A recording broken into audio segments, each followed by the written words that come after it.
तब यह गीत ब्रिटिश शासन के विरुद्ध जन प्रतिरोध का गूंज बन गया। ब्रिटिश पुलिस जब भारतीयों की आवाज दबाने के लिए लाठी चलाती थी, गोलियां दागती, तब हमारे क्रांतिकारी नायक नायिकाएं वंदे मातरम गर्जना से आसमान गुजा देते थे।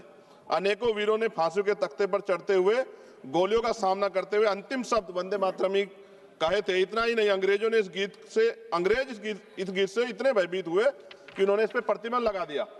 सभापति महोदय, साल 1937 में जब राष्ट्रगान तय करने का प्रश्न उठा तो इसके लिए एक समिति बनाई गई। तो साल 1937 में बनी वह 3 सदस्यीय समिति, जिसमें नेहरू जी, नेताजी सुभाष चंद्र बोस और गुरुदेव रविंद्रनाथ टैगोर जैसे महानायक शामिल थे। और टैगोर जी की सलाह पर वंदे मातरम के पहले 2 अंतरों को राष्ट्रीय गीत के रूप में स्वीकार करने की अनुशंसा की गई। इस अनुशंसा को संविधान सभा ने 24 जनवरी 1950 को पूर्ण सहमति से राष्ट्रीय गीत का दर्जा प्रदान किया। ऐसे में आज उसकी स्थापित, स्वीकृत और सर्वमान्य स्थिति पर अनावश्यक विवाद खड़ा करना न केवल इतिहास के तथ्य और संविधान की मर्यादा के विपरीत है, बल्कि यह उन महान विभूतियों, विशेषकर बोस जी और रविन्द्रनाथ टैगोर का भी अपमान है, जिन्हें आज भाजपा स्वयं अपने आदर्श बताती। मुझे याद है कि प्रधानमंत्री जी, पूर्व का जो पश्चिम बंगाल का चुनाव हुआ था, माननीय प्रधानमंत्री जी टैगोर जी का लुक धारण करके हमने सबने देखे। ऐसे में उन्हें टैगोर जी की स्पष्ट सलाह पर निर्धारित राष्ट्रीय गीत की स्थिति पर सवाल उठाना उनके विचारों और उनके ऐतिहासिक समिति दोनों के प्रति असम्मान की श्रेणी में आता है।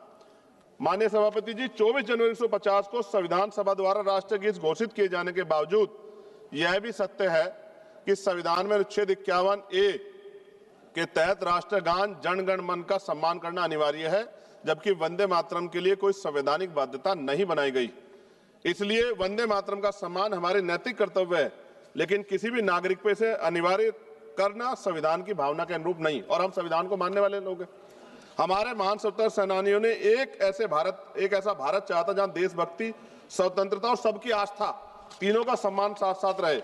वंदे मातरम इस देश की आत्मा में बसता है, परंतु देशभक्ति को किसी एक नारे, एक गीत या एक प्रतीक तक सीमित करना भी उचित नहीं। हमारा भारत संविधान, विविधता और स्वतंत्रता पर विश्वास करने वाला है। इसी संदर्भ में मैं संविधान निर्माता परम पूज्य डॉक्टर बाबा साहब अम्बेडकर की एक अमर पंक्ति कोट करना चाहता हूं, जिसमें उन्होंने कहा, राष्ट्र व्यक्ति से बनते हैं, मिट्टी से नहीं बनते। यानी राष्ट्र की असली शक्ति उसके नागरिक हैं, उनकी चेतना, उनके अधिकार, उनकी स्वतंत्रता है। मैं इस सदन में यह भी कहना चाहता हूं कि वंदे मातरम हमारा गर्व है, हमारी विरासत है, लेकिन गर्व को कभी जबरन थोपा नहीं जाता, गर्व दिल से स्वीकार किया जाता है। वंदे मातरम वो गीत है जिसने अंग्रेजी साम्राज्य हिला दिया था। आज इसे राजनीति में घसीटना, उसकी मान्यता को कम करना। वंदे मातरम हमें जोड़ता है, तोड़ने की पहचान भी बताता है। जब इसे हथियार बनाए और उनकी नीयत देश नहीं, सिर्फ आपकी अपनी राजनीति चमकाना हो। सभापति महोदय, आज भी अगर कहीं कोई आंदोलन होता, मैं एक अधिवक्ता हूं, उत्तराखंड के देहरादून में अधिवक्ता 29 दिन से कड़क ठंड में बैठे हैं, इसी राष्ट्रगीत को गुनगुनाते हुए आंदोलन कर रहे हैं कि हमें सरकारी चैम्बर सरकार उत्तराखंड की दे। मैं बात आपको इसलिए कह रहा हूं, हमने किसान आंदोलन देखे, पहलवान बेटियों का आंदोलन देखा, अध्यापकों का आंदोलन देखा, युवाओं का आंदोलन देखा, लेकिन मैं ये भी मानता हूं कि सत्ता इस पर राजनीति कर रही है। और अंत में सभापति महोदय, वंदे मातरम है दिल की धड़कन, इसे लड़ाई की दीवार मत बनाओ, इसे लड़ाई की दीवार ना बनाओ, मां के नाम पर नफरत की राजनीति का बाजार ना सजाओ। हम सम्मान से कहेंगे, फर्ज है हमारा, पर किसी नागरिक की आजादी पर पहरा, ये संस्कार नहीं हमारा। सभापति जी, इतिहास पे बात होगी, जो आज नहीं है उन पे बात होगी, लेकिन वर्तमान पे भी तो बात होनी चाहिए ना। वर्तमान पे इतिहास से हमें सीख लेनी चाहिए। आज क्या हाल है देश के? बुनियादी सुविधाएं लोगों को नहीं मिली, रोटी कपड़ा मकान की व्यवस्था नहीं है, और जुल्म जाति अन्य अत्याचार दलितों पे, पिछड़ों पे, मुसलमानों पे, आदिवासियों पे लगातार जारी। और कोई कहने सुनने वाले जब भी कोई अपनी आवाज उठाएगा, उसको देश विरोधी घोषित कर दोगे, धर्म विरोधी घोषित कर दोगे। इस प्रथा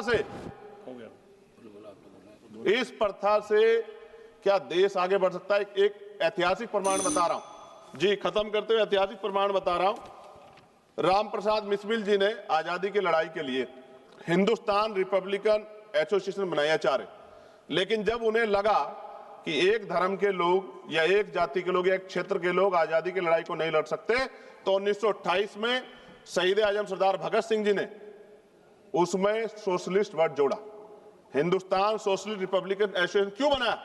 क्योंकि जब हम मिलकर रहेंगे तभी देश आगे बढ़ सकता है। और मुझे पूरा ऐसा लगा जब मैंने सत्ता पक्ष को सुना कि वो राजनीतिक एजेंडे के जरिए सिर्फ मुसलमानों को टारगेट करते हुए इस बहस को लाना चाहते हैं। उनके पीछे उनका कोई और तर्क नहीं। सभापति जी, खत्म करते हुए मैं ये कह रहा हूं, आज का नौजवान अपना हक मांग रहा है। आज की बेटियां उड़ान चाहती हैं, उनके लिए सरकार पे क्यों योजना नहीं? बस इसी एजेंडे में फंसा के लगातार वो देश के नौजवानों को चलना चाहते हैं। ये ज्यादा दिन चलेगा नहीं। मैं आपके माध्यम सरकार से कहना चाहता हूं कि बुनियादी मुद्दों पर चर्चा करें, बेरोजगारी पर चर्चा करें, महंगाई पर चर्चा करें, महिला सुरक्षा पे, सम्मान पे, उनके सशक्तिकरण पे चर्चा करें और देश की तरक्की पे मिलकर कैसे आगे बढ़े इस पे चर्चा करें। बहुत बहुत धन्यवाद। जय भीम, जय भारत, जय संविधान, जय मंडल, जय जोहार। धन्यवाद सभापति महोदय। माननीय सदस्य श्री हनुमान बेनीवाल जी। एक इनके लिए जरूर सुना।